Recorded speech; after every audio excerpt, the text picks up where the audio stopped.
ओम शांति। आज 17 मार्च 2025 के बाबा के अनमोल मधुर महावाक्य सुनेंगे। आज की बाबा की मुरली है पढ़ाई। बाबा कहे तुम बच्चों की पढ़ाई में ही सच्ची कमाई समाई हुई है।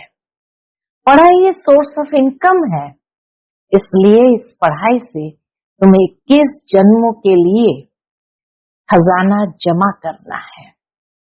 साथ ही बाबा कहे तुम बच्चों के ऊपर इसी समय बृहस्पति की दशा बैठती है और जिसके ऊपर बृहस्पति की दशा है वो श्रीमत पर पूरा पूरा ध्यान देगा, पढ़ाई अच्छी तरह से पढ़ेगा, वो कभी कोई बात में फेल नहीं होगा क्योंकि वो श्रीमत का उल्लंघन नहीं करेगा। तो इसीलिए बाबा कहे तुम बच्चे सेफ रहते हैं। परंतु जिन पर राहु का ग्रहण बैठ जाता है तो बच्चे फेल होते रहते हैं, पढ़ाई पर भी ध्यान नहीं देते। तो अभी वृक्षपति बाप द्वारा ये बृहस्पति की दशा है, इसीलिए तुम बच्चे बहुत बहुत सौभाग्यशाली हो। सुनते हैं आज के बाबा के अनमोल मधुर महावाक्य। ओम शांति। मीठे बच्चे, पढ़ाई ही कमाई है। पढ़ाई सोर्स ऑफ इनकम है। इस पढ़ाई से ही तुम्हें 21 जन्मों के लिए खजाना जमा करना है। आज की बाबा के मुरली से प्रश्न है, जिन बच्चों पर बृहस्पति की दशा होगी उनकी निशानी क्या दिखाई देगी? उत्तर, उनका पूरा पूरा ध्यान श्रीमत पर होगा। पढ़ाई अच्छी तरह पढ़ेंगे, कभी भी फेल नहीं होंगे। श्रीमत का उल्लंघन करने वाले ही पढ़ाई में फेल होते हैं। उन पर फिर राहु की दशा बैठ जाती है। अभी तुम बच्चों पर वृक्षपति बाप द्वारा बृहस्पति की दशा बैठी है। आज की मुरली से पहले गीत बजा है, इस पाप की दुनिया से दूर कहीं ले चल। ओम शांति। यह है पाप आत्माओं की पुकार। तुमको तो पुकारना नहीं है क्योंकि तुम पावन बन रहे हो। यह धारण करने की बात है। बड़ा भारी एक खजाना है। बाबा जो पढ़ाई पढ़ाते हैं ये बड़ा भारी खजाना है। जैसे स्कूल में पढ़ाई भी खजाना है ना। पढ़ाई से शरीर निर्वाह चलता है। बच्चे जानते हैं भगवान पढ़ाते हैं।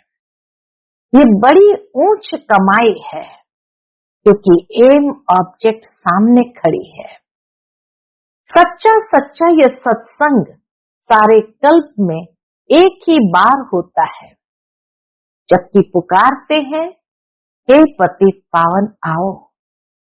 अब वो पुकारते रहते हैं, यहाँ तुम्हारे सामने बैठे हैं। पतित पावन बाप सन्मुख बैठे हैं। तुम बच्चे जानते हो हम पुरुषार्थ कर रहे हैं नई दुनिया के लिए, जहाँ दुख का नाम निशान नहीं होगा। तुमको चैन मिलता है कहाँ? स्वर्ग में। बाबा कहे गीत में है, जहाँ सुख चैन हो वहां ले चल। तो बाबा कहे तुम्हें चैन मिलता है स्वर्ग में, नरक में थोड़ी चैन है। ये तो विषय सागर है, कलयुग है ना। सब दुखी ही दुखी है। भ्रष्टाचार से पैदा होने वाले हैं, इसलिए आत्मा पुकारती है, बाबा हम पतित बन गए हैं, पावन होने के लिए गंगा में स्नान करने जाते हैं। अच्छा स्नान किया तो पावन हो जाना चाहिए ना। फिर घड़ी घड़ी धक्के क्यों खाते हैं? क्यों बार बार जाते गंगा में स्नान करने? धक्के खाते, सीढ़ी नीचे उतरते उतरते पाप आत्मा बन जाते हैं। 84 का राज तुम बच्चों को बाप ही बैठ समझाते हैं। और धर्म वाले तो 84 जन्म नहीं लेते हैं। तुम्हारे पास ये 84 जन्मों का चित्र, सीढ़ी बड़ा अच्छा बना हुआ है। कल्प वृक्ष का भी चित्र है गीता में। गीता में कल्प वृक्ष का भी चित्र है, परंतु भगवान ने गीता कब सुनाई, क्या आकर किया, ये कुछ भी नहीं जानते। और धर्म वाले अपने अपने शास्त्रों को जानते हैं, भारतवासी बिल्कुल नहीं जानते। बाप कहते हैं मैं संगम युग पर ही स्वर्ग की स्थापना करने आता हूं। ड्रामा में चेंज हो नहीं सकती, ड्रामा में चेंज हो नहीं सकती। परमात्मा को जब आना है उसी समय वो आएंगे। जो कुछ ड्रामा में नूंद है वह हूबहू होना ही है, ऐसे नहीं होकर फिर बदल जाना है। तुम बच्चों की बुद्धि में ड्रामा का चक्र पूरा बैठा हुआ है। इस 84 के चक्र से तुम कभी छूट नहीं सकते हो, अर्थात ये दुनिया कभी खत्म नहीं हो सकती। वर्ल्ड की हिस्ट्री ज्योग्राफी रिपीट होती ही रहती है। ये 84 का चक्र सीढ़ी बहुत जरूरी है। त्रिमूर्ति और गोला तो मुख्य चित्र है। गोले में क्लियर दिखाया हुआ है हर एक युग 1250 वर्ष का है। यह है जैसे अंधों के आगे आईना, 84 जन्म पत्रिका आईना। बाप तुम बच्चों की दशा वर्णन करते हैं, बाप तुम्हें बेहद की दशा बतलाते हैं। अभी तुम बच्चों पर बृहस्पति की अविनाशी दशा बैठी है। फिर है पढ़ाई पर मदार, कोई पर बृहस्पति की, कोई पर शुक्र की, कोई पर राहु की दशा बैठी है। नापास हुआ तो राहु की दशा कहेंगे। बाबा कहे अगर फेल हुआ तो यही समझे कि राहु की दशा है। यहां भी ऐसे है, श्रीमत पर नहीं चलते हैं तो राहु की अविनाशी दशा बैठ जाती है। वह बृहस्पति की अविनाशी दशा और यह फिर राहु की दशा हो जाती है। जो श्रीमत पर पूरा चलते हैं उस पर बृहस्पति की अविनाशी दशा, और जो श्रीमत का उल्लंघन करते हैं तो बाबा कहे उन पर फिर राहु की दशा हो जाती है। बच्चों को पढ़ाई पर पूरा ध्यान देना चाहिए, इसमें बहाना नहीं देना चाहिए। सेंटर दूर है, यह है, पैदल करने में 6 घंटा भी लगे तो भी पहुंचना चाहिए। मनुष्य यात्राओं पर जाते हैं, कितना धक्के खाते हैं। आगे बहुत पैदल जाते थे, बैलगाड़ी में भी जाते थे। ये तो एक शहर की बात है। यह बाप की कितनी बड़ी यूनिवर्सिटी है जिससे तुम ये लक्ष्मी नारायण बनते हो। ऐसी उच्च पढ़ाई के लिए कोई कहे दूर पड़ता है या फुर्सत नहीं है, बाप क्या कहेंगे। इतनी ऊंची पढ़ाई के लिए अगर कोई बहाना दे तो बाप क्या कहेंगे, ये बच्चा तो लायक नहीं है। बाप ऊंच उठाने आते हैं, यह अपने सत्यानाश कर देते। श्रीमत कहती है पवित्र बनो, दैवी गुण धारण करो, इकट्ठे रहते भी विकार में नहीं जाना है। बीच में ज्ञान योग की तलवार है, हमको तो पवित्र दुनिया का मालिक बनना है। अभी तो पतित दुनिया के मालिक है ना। वह देवताएं थे डबल सिर ताज, फिर आधा कल्प बाद लाइट का ताज उड़ जाता है। इस समय लाइट का ताज कोई पर भी नहीं है, सिर्फ जो धर्म स्थापक है उन पर हो सकता है। धर्म स्थापन करने अर्थ जो अवतरित हुए हैं, पावन आत्मा होने कारण उन पर लाइट का ताज हो सकता है, क्योंकि वह पवित्र आत्माएं शरीर में आकर प्रवेश करती है। यही भारत है जिसमें डबल सिर ताज भी थे, सिंगल ताज वाले भी थे। अभी तक भी डबल सिर ताज के आगे सिंगल ताज वाले माथा टेकते हैं, क्योंकि वह है पवित्र महाराजा महारानी। महाराजाएं राजाओं से बड़े होते हैं।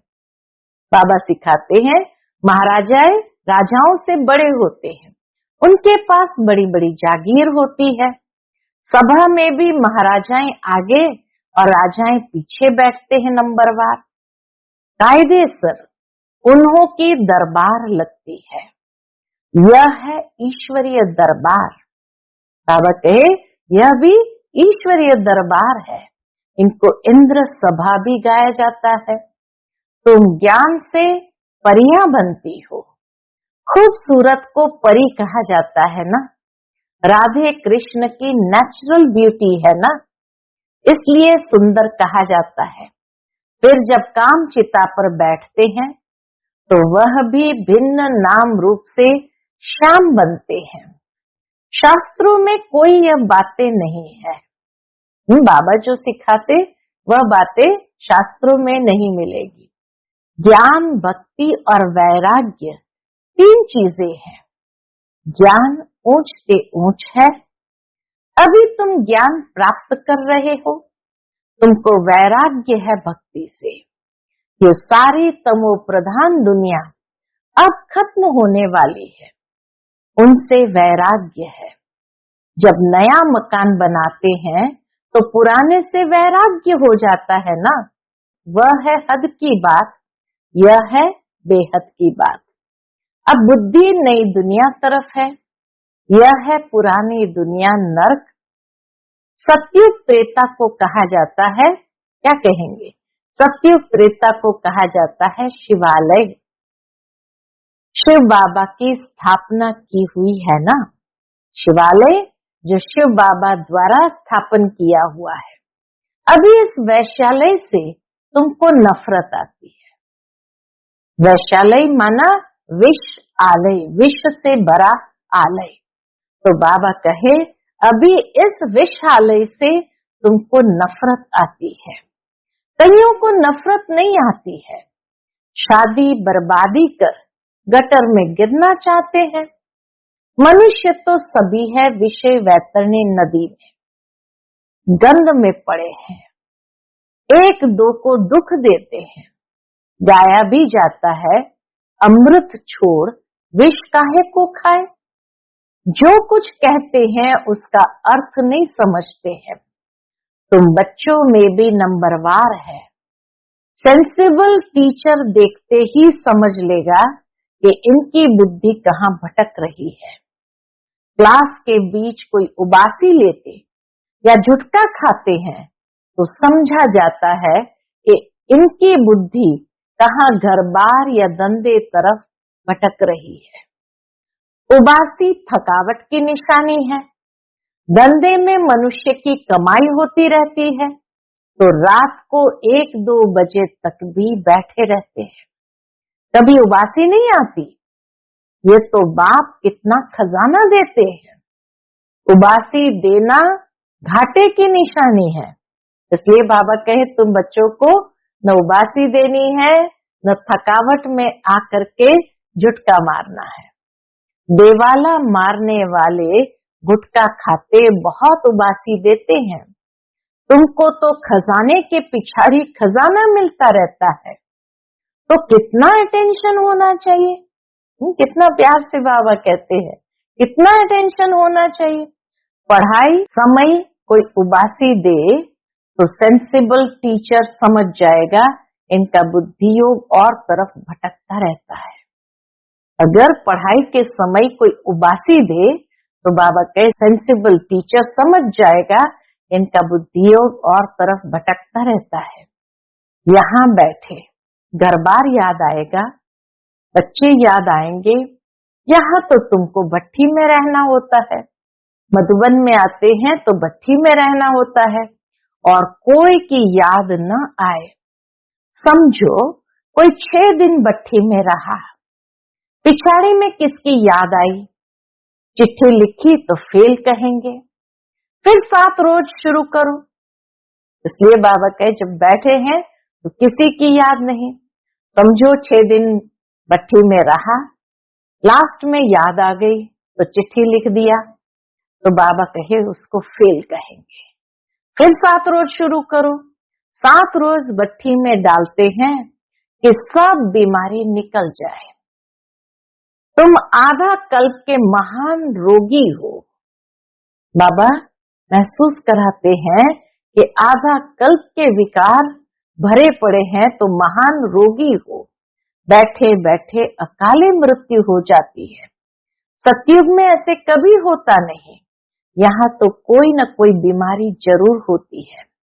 मरने के समय बीमारी में चिल्लाते रहते हैं। स्वर्ग में जरा भी दुख नहीं होता।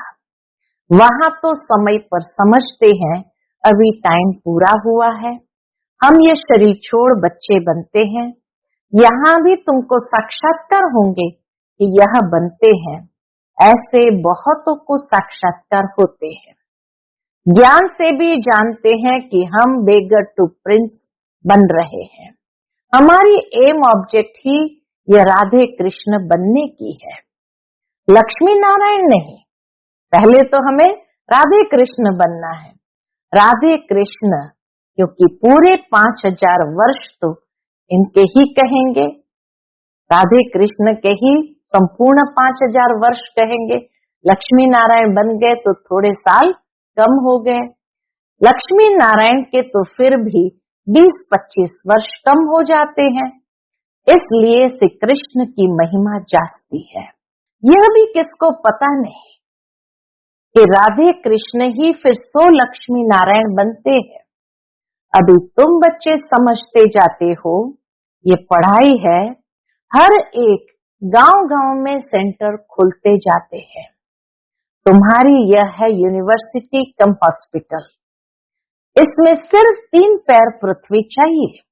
वंडर है ना, जिनकी तकदीर में है तो वे अपने कमरे में भी सत्संग खोल देते हैं। यहाँ तो बहुत पैसे वाले हैं, इन्हों के पैसे तो सब मिट्टी में मिल जाने हैं। तुम बाप से वर्षा ले रहे हो भविष्य 21 जन्मों के लिए। बाप खुद कहते हैं इस पुरानी दुनिया को देखते हुए बुद्धि का योग वहां लगाओ, नई दुनिया के साथ लगाओ। कर्म करते हुए ये प्रैक्टिस करो। क्या प्रैक्टिस करनी है कि देखते हुए भी बुद्धि का योग वहां लगाए। हर बात देखनी होती है ना। तुम्हारी अब प्रैक्टिस हो रही है। बाप समझाते हैं हमेशा शुद्ध कर्म करो, अशुद्ध कोई काम न करो। कोई भी बीमारी है तो सर्जन बैठा है, बाबा से राय सलाह कर सकते हैं। उससे राय करो। हर एक की बीमारी अपनी है। सर्जन से तो अच्छी राय मिलेगी। पूछ सकते हो इस हालत में क्या करें। अटेंशन रखना है कि कोई विकर्म न हो जाए। यह भी गायन है, जैसा अन्न वैसा मन। मांस खरीद करने वाले पर, बेचने वाले पर, खिलाने वाले पर भी पाप लगता है।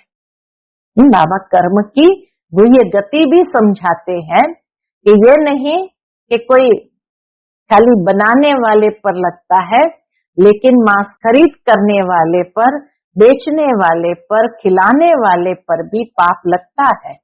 पतित पावन बाप से कोई बात छिपानी नहीं चाहिए। सर्जन से छिपाया तो बीमारी छूटेगी नहीं। यह है बेहद का अविनाशी सर्जन। इन बातों को दुनिया नहीं जानती है। तुमको भी अभी नॉलेज मिल रही है, फिर भी योग में बहुत कमी है। बाबा सर्टिफिकेट दे रहे हैं, योग में बहुत कमी है। याद बिल्कुल करते नहीं है। यह तो बाबा जानते हैं। फट से कोई याद ठहर नहीं जाएगी। नंबरवार तो है ना। जब याद की यात्रा पूरी होगी तब कहेंगे कर्मातीत अवस्था पूरी हुई। फिर लड़ाई भी पूरी लगेगी। तब तक कुछ न कुछ होता फिर बंद होता रहेगा। तब तक कुछ न कुछ होता रहेगा, फिर बंद होता भी रहेगा। लड़ाई तो कभी भी छिड़ सकती है, परंतु विवेक कहता है जब तक राजा स्थापन नहीं हुई है तब तक बड़ी लड़ाई नहीं लगेगी। थोड़ी थोड़ी लगकर बंद हो जाएगी। यह तो कोई नहीं जानते कि राजाई स्थापन हो रही है। सतो प्रधान सतो रजो तमो बुद्धि तो है ना, तुम्हारे में भी सतो प्रधान बुद्धि वाले अच्छी रीति याद करते रहेंगे। ब्राह्मण तो अभी लाखों की अंदाज में होंगे, परंतु उसमें भी सगे और लगे तो है ना। सगे अच्छी सर्विस करेंगे, माँ बाप की मत पर चलेंगे, और लगे क्या करेंगे, रावण की मत पर चलेंगे। कुछ रावण की मत पर, कुछ राम की मत पर लंगड़ाते चलेंगे। बच्चों ने गीत सुना, कहते बाबा ऐसी जगह ले चलो जहाँ चैन हो। स्वर्ग में चैन ही चैन है, दुख का नाम नहीं। स्वर्ग कहा जाता है सतयुग को, अभी तो है कलयुग। यहाँ फिर स्वर्ग कहाँ से आया। तुम्हारी बुद्धि अब स्वच्छ बनती जाती है। स्वच्छ बुद्धि वालों को म्लेच्छ बुद्धि नमन करते हैं। स्वच्छ बुद्धि वाले को म्लेच्छ बुद्धि वाले नमन करते हैं। पवित्र रहने वालों का मान है। सन्यासी पवित्र है तो गृहस्थी उन्हों को माथा टेकते हैं। सन्यासी तो विकार से जन्म ले फिर सन्यासी बनते हैं। देवताओं को तो कहा ही जाता है संपूर्ण निर्विकारी। सन्यासियों को कभी संपूर्ण निर्विकारी नहीं कहेंगे।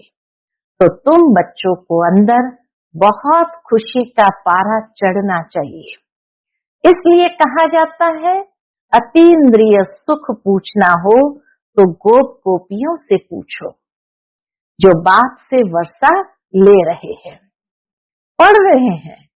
यहाँ सन्मुख सुनने से नशा चढ़ता है, फिर कोई का कायम रहता है और कोई का तो नशा क्या होता है, झट उड़ जाता है।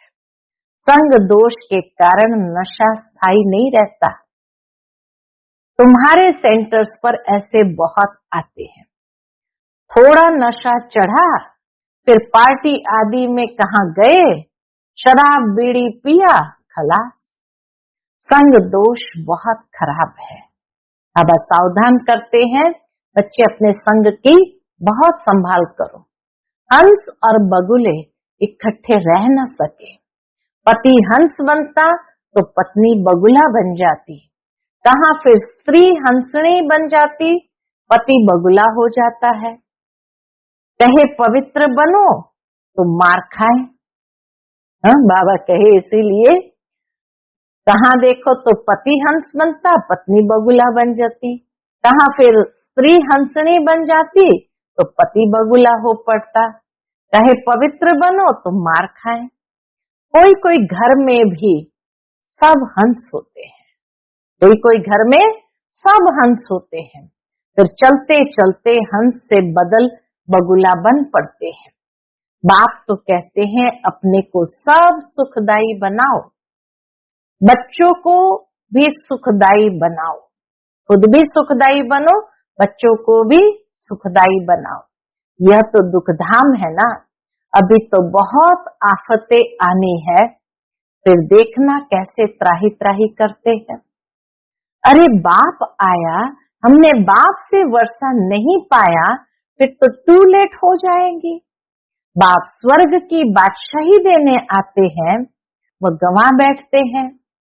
इसलिए बाबा समझाते हैं कि बाबा के पास हमेशा मजबूत को ले आओ, जो खुद समझकर दूसरों को भी समझा सके। बाकी बाबा कोई सिर्फ देखने की चीज तो है नहीं। यही होते ना, बाबा का दर्शन करके आए तो बाबा कहे बाबा कोई सिर्फ देखने की चीज तो है नहीं। शिव बाबा कहाँ दिखाई पड़ता है, अपनी आत्मा को देखा है क्या? पूछते बाबा, अपनी आत्मा को देखा है क्या? सिर्फ जानते हो, वैसे परमात्मा को भी जानना है। दिव्य दृष्टि बिगर उनको कोई देखा नहीं जा सकता। दिव्य दृष्टि में अब तुम सतयुग देखते हो, फिर वहां प्रैक्टिकल में चलना है। कलयुग विनाश तब होगा जब आप बच्चे कर्मातीत अवस्था को पहुंचेंगे। अच्छा, मीठे मीठे सिकिलते बच्चों प्रति माता पिता बाप दादा का याद प्यार और गुड मॉर्निंग। रूहानी बाप की रूहानी बच्चों को नमस्ते। हम सब रूहानी बच्चों की रूहानी माता पिता बाप दादा को याद प्यार, गुड मॉर्निंग और नमस्ते नमस्ते। शुक्रिया बाबा, शुक्रिया। आज की मुरली से धारणा के लिए मुख्य सार है। पहली पॉइंट, इस पुरानी दुनिया को देखते हुए बुद्धि का योग बाप व नई दुनिया तरफ लगा रहे।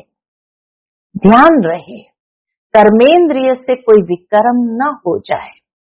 हमेशा शुद्ध कर्म करने हैं। अंदर कोई बीमारी है तो सर्जन से राय लेनी है। दूसरी पॉइंट, संग दोष बहुत खराब है। इससे अपनी बहुत बहुत संभाल करनी है। अपने को और परिवार को सुखदायी बनाना है। पढ़ाई के लिए कभी बहाना नहीं देना है। आज का बाप दादा का मधुर वरदान हम बच्चों के प्रति है। श्रेष्ठ भावना के आधार से सर्व को शांति शक्ति की किरणें देने वाले विश्व कल्याणकारी भव। श्रेष्ठ भावना के आधार से सर्व को शांति शक्ति की किरणें देने वाले विश्व कल्याणकारी भव।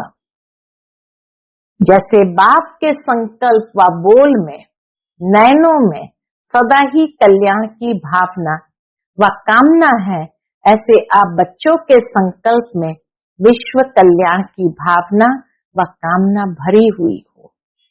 कोई भी कार्य करते विश्व की सर्व आत्माएं इमर्ज हो। मास्टर ज्ञान सूर्य बन शुभ भावना व श्रेष्ठ कामना के आधार से शांति व शक्ति की किरणें देते रहो, तब कहेंगे विश्व कल्याणकारी। लेकिन इसके लिए सर्व बंधनों से मुक्त स्वतंत्र बनो। आज का स्लोगन है, मैंपन और मेरापन यही देह अभिमान का दरवाजा है। अब इस दरवाजे को बंद करो। मैंपन और मेरापन यही देह अभिमान का दरवाजा है। अब इस दरवाजे को बंद करो। आज का अव्यक्त इशारा, सत्यता और सभ्यता रूपी कल्चर को अपनाओ। सत्यता की परख है संकल्प, बोल, कर्म, संबंध, संपर्क सब में दिव्यता की अनुभूति होना। कोई कहते हैं मैं तो सदा सच बोलता हूँ, लेकिन बोल व कर्म में अगर दिव्यता नहीं है तो दूसरे को आपका सच सच नहीं लगेगा। इसलिए सत्यता की शक्ति से दिव्यता को धारण करो। कुछ भी सहन करना पड़े, घबराओ नहीं। सत्य समय प्रमाण स्वयं सिद्ध होगा। सत्य समय प्रमाण स्वयं सिद्ध होगा। अच्छा, ओम शांति।